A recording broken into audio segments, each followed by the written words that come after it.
First of all, thank you. I'm always reluctant to press conferences because I do not consider myself that important for these things, but I have to surrender the pressure of my people here. So anyway, I want to say just two aspects, the visit of community, as I said already, because many things already been said, the picture you already saw. The purpose was to visit the community. After several months to visit my community, of course we are in contact with them, but as pastor I felt the need to do something to support them, not just with money or with supplies and so on, but all what could be done also with the physical presence and so on. So I saw, and this was the purpose, and of course the other aspect also to see how we can, with the Knights of Malta, beginning with Knights of Malta, then we'll expand, of course, we can do something, not just to remain there waiting for the war to finish, but to do something in order to support not just our community, to support the people there, to be active in doing something. And the Knights of Malta they are expert in field hospitals, in the war of zone wars and so on. So we have been contacted by them since November. So we are thinking how to do this and so on. So what I want to say, just two points, one positive, comforting more than positive. The other one said. The comforting aspect is I met a community, as I said, which is very tired, obviously, after months of war. They lost everything. They lost their houses, they lost job, 99% without job, without nothing. They are living now in the classrooms. One classroom became the house for one or two families according to the sizes. So you can imagine, at the beginning we were 700 people, now there are a little less than 500.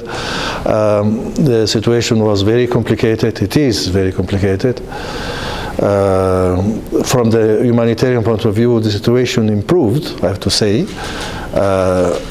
There is food, there is not everything, but of course is not that problematic as the first months.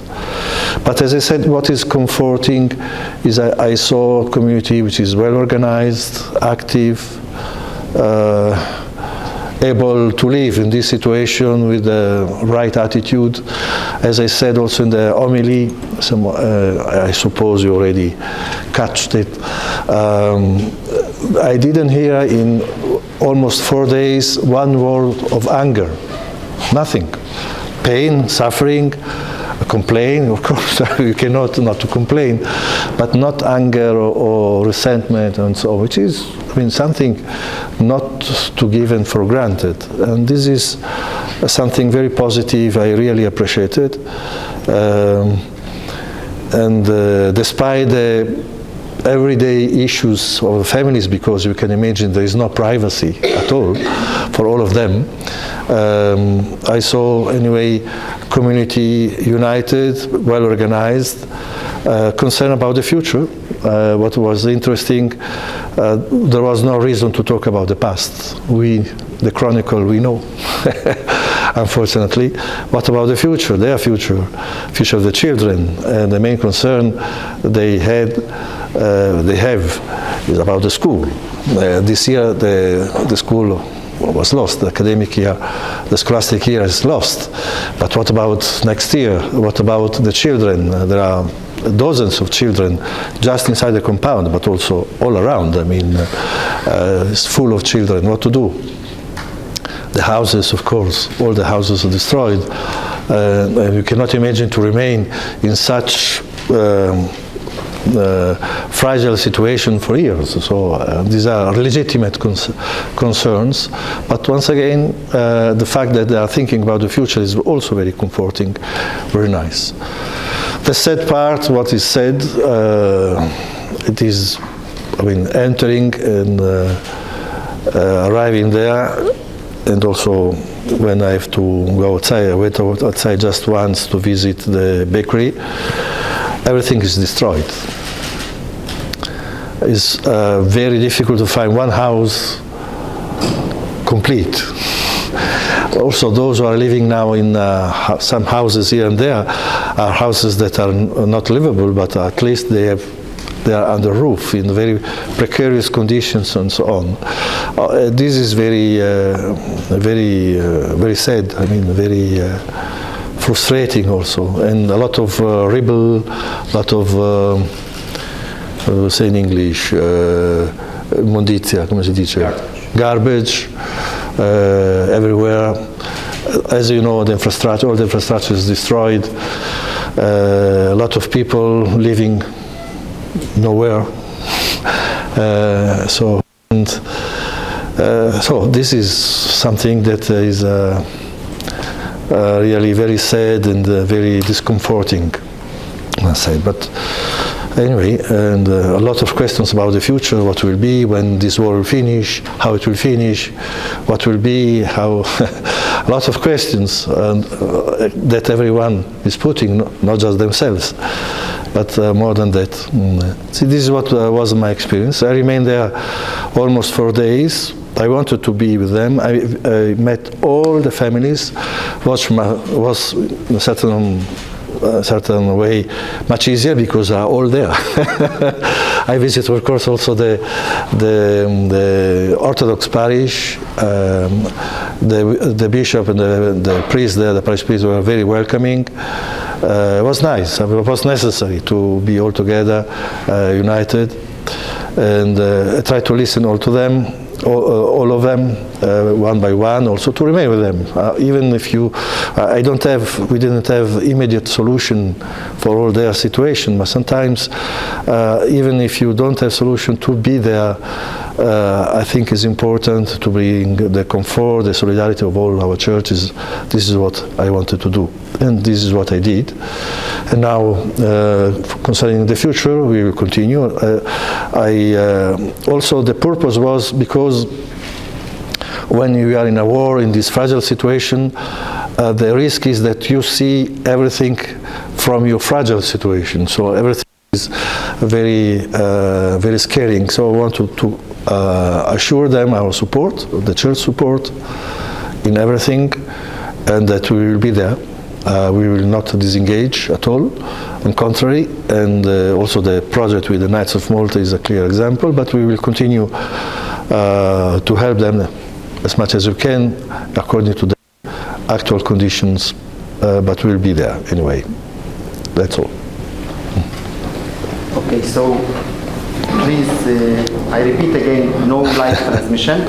Okay, video yes, but no live transmission. Please, we will give you the microphone. Make sure to have the microphone in your hand so we can register. First question, Judith.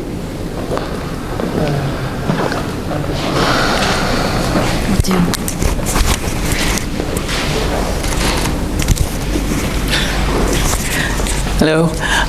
I just wanted to ask, because there's the physical destruction that you can describe and we can see and everybody knows what's going on. I wanted to ask more about the emotional destruction, the psychological, spiritual destruction, and is there anything that the church can do to help, like you said, maybe especially the children who are going through a trauma? Is there anything that can be done for that? The physical destruction you saw also by the picture, so I don't think I need to reiterate about this. Talking, because we have Caritas, Caritas points in just outside our compound, part of our compound, but outside. I ask our people there what the people are asking, which kind of support they need. Is a kind of pharmacy and a small dispensario, come si dice dispensario? Clinic, for very simple, because we don't have a lot of equipment and so on. They said, the responsible pharmacy said they are asking a lot of medicines for skin diseases, because the hygiene, as you can imagine, is there are no water system, and the sewage, and so on. Everything, also chronic diseases, diabetes, all these things. And he said they need psychological support, a lot of psychological support. And of course, this will be one of the emergencies. We are asking ourselves how to do this. Has to be done in Arabic, of course. We cannot bring people from outside. So we have to organize things properly, see how to do it. But this will be much needed. How to, I don't know what to say in English, digest, if it's possible. Such a situation is not as simple because the impact, the traumatic impact on the population is enormous.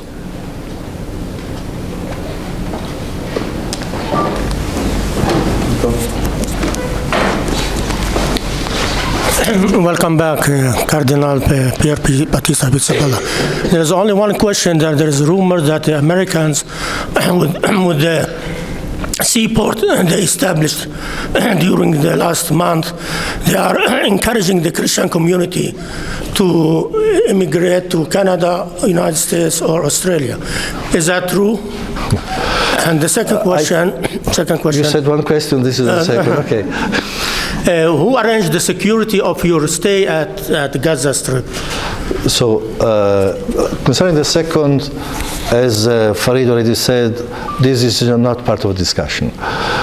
So you can ask, of course, but I will not answer. So just not to waste time. For the first question, now from time to time I keep hearing that Christians are invited to leave and so on. I keep saying, answering in the same way. Christians, our Christians are, able to decide for themselves. They don't need to be pushed one way or another. Some of them already left, but on their own initiative, of course. Maybe others will leave, might be possible. I can assure you that being with them, many of them want to remain. And they are not eager to leave. Because of that, the concern about the future, the school, the children, and so on.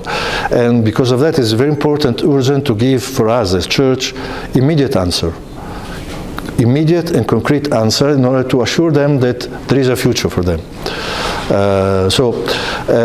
If the Americans are inviting, I don't think, I'm not aware of this.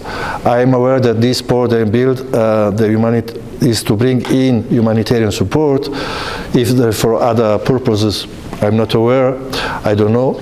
But I can assure you, as I said at the beginning, our community now is very resilient. This word now is very popular, resilience. I think they are very resilient in all the aspects. Doesn't mean that all will remain. Maybe someone will leave, but once again, this is only on their absolute free choice and decision. Just a moment, Cecile. Yes. Did you felt a difference between the Orthodox parish and the Latin parish in the humanitarian situation and the state of the people? No, more or less. The two structures are quite different, our compound is a school, mainly is a school, so there are classrooms, so it's much easier to organize spaces in a way. There is no one corner free. No one corner free, absolutely. They are able to fill everything. While the Russian compound, the Orthodox compound is built differently. First of all, part, as you know, has been destroyed. What remain are big holes, so they have to divide differently, but the criteria more or less are the same. There are relatives here and there.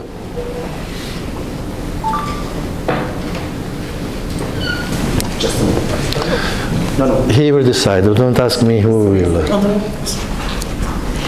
I would like to know the current situation of the Christian community in terms of numbers. We knew there was roughly 1,017 before the war. What's the current situation, and what do people tell you about those who left? Is it people that left in order to come back, or is it for good?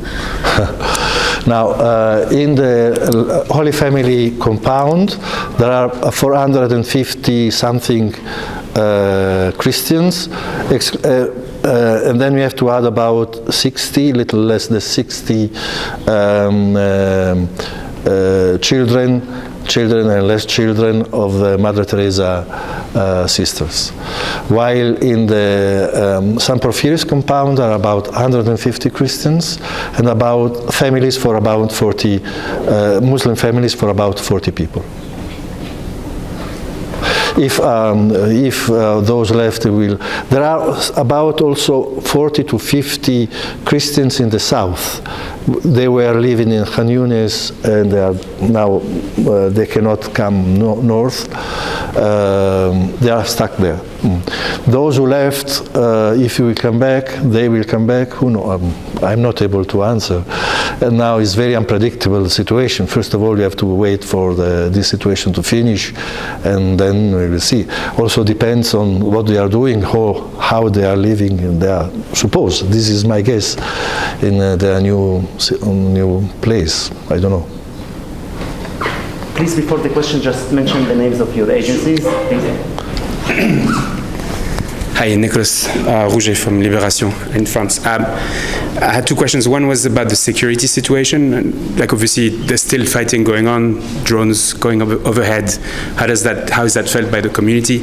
The second question was regarding their relationship with the rest of the Gazan community, basically, with Muslim families. So I didn't understand well the second question.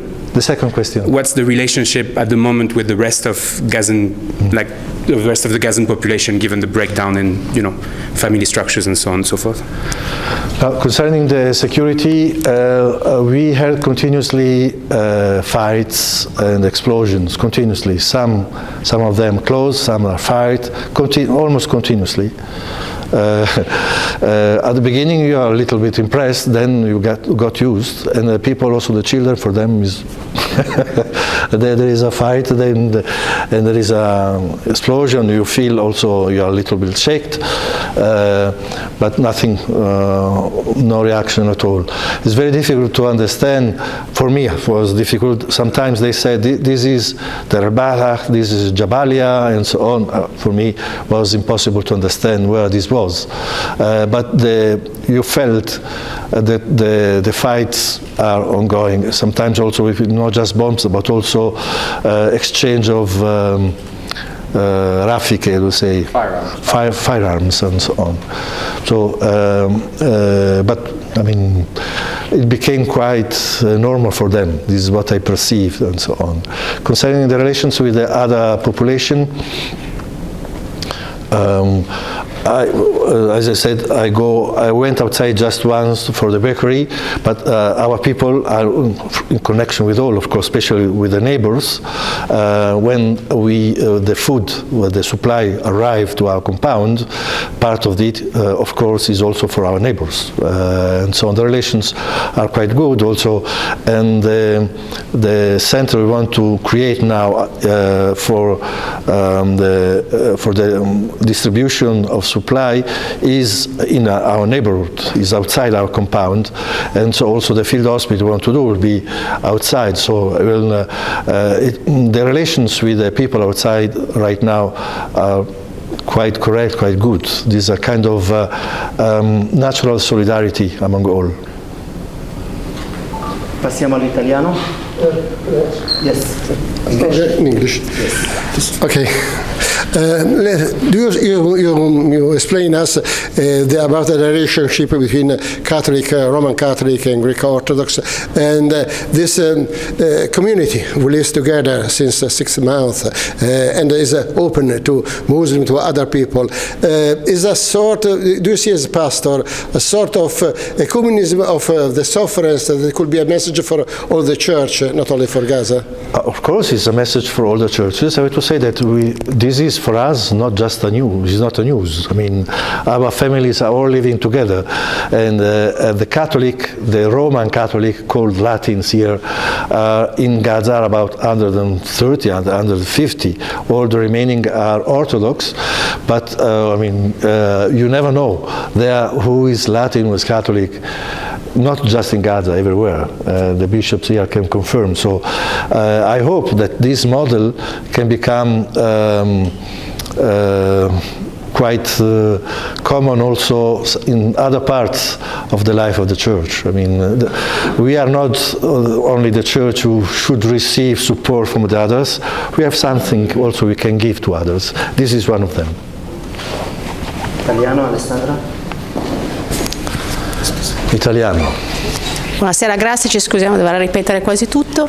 Allora, la mia domanda è chiaramente qual è stato, lei è stato tante volte a Gaza prima, quindi qual è stato proprio l'impatto che ha avuto entrando e anche proprio quello, si può descrivere quello che lei ha visto anche sul percorso, quindi poi come sta la comunità cristiana e se anche se lei, come dire, individua una possibilità di in qualche modo di piano di via d'uscita. Un'ultima domanda, se vuole rispondere, sa che oggi la notizia è di questa, diciamo, richiesta di incriminazione sia di Hamas che del Netanyahu di Gallant per crimini di guerra dentro Gaza, in quanto se vuole dirci anche Dunque, qual era la prima domanda? La prima domanda è la sua proprio cosa ha visto entrando, ecco, quindi la prima impressione. Una alla volta, perché sì. Sono invecchiato, sono anche un po' stanco, quindi non me le ricordo tutte. La comunità di Gaza e quindi la parrocchia, e l'ultima, se vuole rispondere anche a, diciamo, a quella allora, che per noi è la notizia del giorno. Grazie. Dunque sono stato a Gaza prima della guerra diverse volte, adesso almeno una decina, forse di più, adesso non mi ricordo, 2 o 3 volte all'anno si andava per Natale, d'estate, insomma in diverse occasioni. Quello che ho visto entrando, il primo impatto è che era difficile capire dove ti trovavi, perché era talmente tutto distrutto, anche le strade non sono le stesse, si doveva passare tra le rovine, strade di fortuna molto spesso, e quindi era molto difficile riconoscere luoghi dove avevi una certa minimo di familiarità che erano diventati irriconoscibili. Una cosa simile ricordo averla vista nel 2014-2015 ad Aleppo. Ecco, la guerra di Aleppo è anche stata terribile, insomma, ecco, non saprei fare il confronto, però diciamo che la distruzione è simile, insomma, mi ha ricordato proprio una situazione di questa gravità e questo un impatto immediato, insomma, ecco, anche quelli che erano con me erano rimasti molto impressionati, si è fatta la strada in silenzio, ecco, ed era un po' strano andare con le macchine tutte mezze scassate naturalmente, passando su strade ricavate dai mucchi di immondizia o cose di questo genere, per cui ecco, questo è stato il primo impatto. Qual era la seconda? La comunità cristiana, quindi come l'ha trovata, ecco. E anche se può dire qualcosa sull'accordo che avete fatto con l'Ordine di Malta. Dunque, sulla comunità, l'ho detto in inglese, lo ripeto in italiano, ho trovato una comunità stanca naturalmente, dopo 6-7 mesi vivere in condizioni, per quanto ben organizzate, sono comunque molto fragili, molto povere, dove mancano un po' di tutto, insomma, minimo di privacy e così via, ecco. Per cui molto stanchi. Detto questo, però, li ho trovati anche molto ben organizzati, hanno il comitato per, sono cose anche,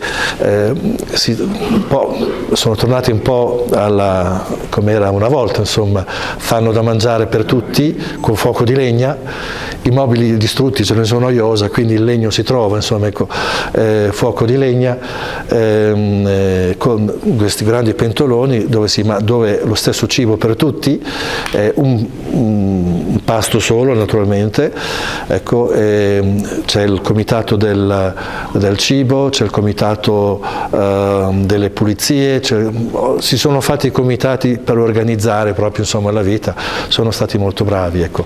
Li ho trovati molto, per usare una parola molto popolare, resilienti, cioè nonostante tutto, oltre ad essere ben organizzati, li ho trovati anche al di là della stanchezza, come dire, non rinunciatari, ecco, preoccupati per il futuro, per i bambini, soprattutto i loro bambini, il loro futuro, la scuola, ecco, non una parola di risentimento, di rancore, nulla. Questo è un segno anche insomma, che la comunità è riuscita a vivere tutto sommato bene, come si possa vivere bene insomma, in questo periodo. Ecco. La terza qual era? La terza domanda.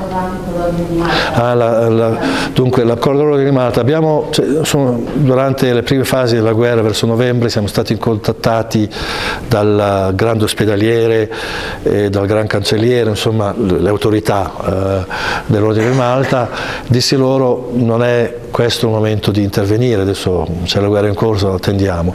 Poi dopo Pasqua, insomma, già anche prima di Pasqua abbiamo percepito che era tempo di fare qualcosa, non si può, allora non si prevedeva che la guerra continuasse così lungo, ma era tempo di fare qualcosa e quindi si è cercato di capire su cosa si possa intervenire. Allora, il primo aspetto è supply, come si dice supply adesso? Beni di prima necessità, adesso le lingue, beni di prima necessità, perché adesso i beni arrivano, qualcosa arriva, adesso non è il problema è la distribuzione, perché, quindi bisogna occuparsi bene della distribuzione in maniera ordinata il più possibile. E poi l'altro aspetto è in tutta la parte nord di Gaza c'è solo un ospedale operativo, l'ospedale Al-Ahli, che non è sufficiente, quindi è necessario fare qualcosa dal punto di vista sanitario e poi cominciare in maniera semplice, poco alla volta, secondo le necessità, allargare se è necessario, se è possibile, coinvolgendo anche altre istituzioni, non necessariamente solo quelle cattoliche. Dai.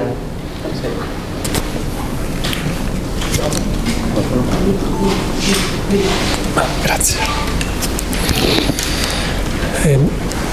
Da molto tempo desiderava andare a Gaza. Come è stato possibile questa visita pastorale e se ha trovato una situazione che immaginava, che aveva sentito dai racconti dei suoi parrocchiani? Come adesso sugli aspetti pratici, insomma, è chiaro che non posso entrare nei dettagli perché questo è stato concordato e su questo mi attengo. Ecco, naturalmente si è dovuto coordinare con chi ha l'autorità a far entrare, questo è evidente, va da sé, insomma. Ecco. Mi aspettavo, dunque le immagini avevo viste insomma, attraverso le televisioni, attraverso i media e così via.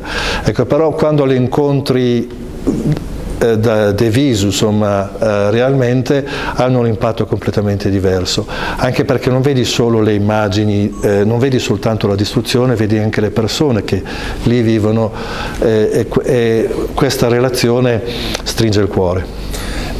Si vedono molti camion che entrano a Gaza, ma le organizzazioni umanitarie parlano di rischio carestia. Ecco, che cosa ha trovato? Beh, adesso io non sono stato in una zona molto limitata, quindi non ho l'idea di tutta la striscia e così via. Quello che posso dire, parlando anche con i nostri, è che la situazione dal punto di vista umanitario rispetto al periodo di Natale è migliorata. Questo va detto molto onestamente. Non è migliorata non vuol dire che è buona, è migliorata. Ecco, qualcuno mi ha fatto notare che le facce sono gialle e così via. Non è che tutti siano per forza malati, però mancano anche il cibo, molto spesso il cibo a lunga conservazione, quindi poche vitamine, verdura, naturalmente non ci sono camion frigorifero, quindi la verdura fresca non c'è e cose di questo genere. Ecco, questo naturalmente ha un impatto anche un po' sulla popolazione, però per quello che si è visto, insomma, dal punto di vista umanitario è migliorata. Ho visto, andando fuori nei crocicchi in certe zone, insomma, assemblamenti dove si prendeva l'acqua, dove c'era la distribuzione di cibo, questo genere, per cui ecco, credo che il problema principale in questo momento sia una corretta distribuzione sul territorio. Manca un coordinamento, mi pare, ma non so. Grazie, ha parlato delle persone, quindi le chiedo se c'è un racconto particolare, una confidenza che ha ricevuto e le è rimasta impressa, cosa ha significato per lei amministrare 2 cresime. E sappiamo che padre Gabriel è rimasto a Gaza, è tornato nella sua parrocchia. Padre Gabriel, padre Carlos, una suora del Verbo incarnato e 2 suore di Madre Teresa. Questa era la domanda, già risposto. Ho già risposto? Alla terza, sì. Dunque, io mi sono perso. Qual era la prima domanda? Ah, sì, una cosa. Parlando con confidenze, no, non ne dico, ma sono confidenze. Ecco, quello che posso dire che mi ha colpito è innanzitutto in tutti il desiderio che la guerra finisca, e dire, e questo mi ha colpito, sentire dai giovani e anche dagli anziani, ma non in maniera coordinata, nel senso erano spontanei parlando con loro, ecco, noi cristiani intendevano, non abbiamo la violenza nel sangue, non riusciamo a capire tutto questo. Questo mi è piaciuto molto. E le sue cresime? Ah, le cresime. Abbiate pazienza, insomma. Le cresime, è un segno bello di questi bambini che non so se hanno capito esattamente cosa facevano, però insomma è un segno bello, la comunità era contenta, si è celebrato con poco. È un'altra cosa bella, insomma, che si è capaci, visto che adesso mancano tantissime cose, si è capaci anche di gioire per le piccole cose, anche le più semplici. E questo è un ritorno forse alle cose essenziali, non c'è spazio per gli orpelli, ecco. Beatitudine, al margine di ogni valutazione politico-giudiziaria, siccome lei ritiene che sia arrivato il momento anche di intervenire a livello di cooperazione internazionale per gli aiuti umanitari, può essere questa occasione anche quella di un coinvolgimento diciamo delle Nazioni Unite nel senso degli aiuti umanitari, che poi diventa anche l'ambito in cui si discutono i termini di una pacificazione? Beh, adesso l'aspetto degli aiuti umanitari è essenziale, perché in questo momento la Gaza è paralizzata, quindi non c'è nulla che funzioni, quindi è evidente che per un certo periodo non breve sarà una popolazione che già prima lo era un po', ma adesso sarà totalmente dipendente da fuori. Quindi l'aspetto umanitario è essenziale, non soltanto per il cibo, voglio dire, per tutto il resto, insomma, bisogna pensare a tutti gli altri aspetti della vita, insomma, ecco, per cui questo è essenziale. Come, con chi, eccetera, questo sarà, credo che dovrà essere una preoccupazione della cosiddetta comunità internazionale. Non ho mai capito chi sia la comunità internazionale, però insomma, però ecco, diciamo che questo aspetto è necessario.